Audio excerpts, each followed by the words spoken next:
Hi, my name is Miss Angela, and today we are going to create bubble art. So what you're going to need, so most of these items are at home. You'll need liquid soap. Most of you guys don't have liquid water spray, so you can use juice, so cranberry juice, prune juice, grape juice, something that's a dark color, or if you have food coloring at home, that works too. You will need about 2 tablespoons of water, about 2 tablespoons of soap, and then 2 tablespoons of whatever color, dark color that you guys are going to use. My friend Jackson here is going to help me out a little bit. So you can have a metal straw or also a plastic straw. Today I'm going to use a metal straw. You need a piece of paper.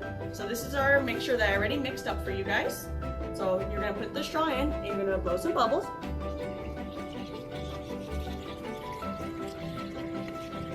Jackson, do you want to help me?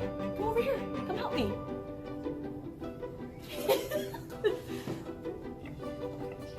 Come here, Olivia. You want to help me too, babe? Come on over. Can you put the paper on? Here, put the ball. Go ahead. Yeah, there we go. Can you see? Let's see what happened. Ooh, you guys did a good job. Yeah, you did. Thank you so much. So yeah, I chose to do purple, but this is the final product of blue, purple, and green. And this is what it looks like when it dries. So I hope you guys have fun. Enjoy!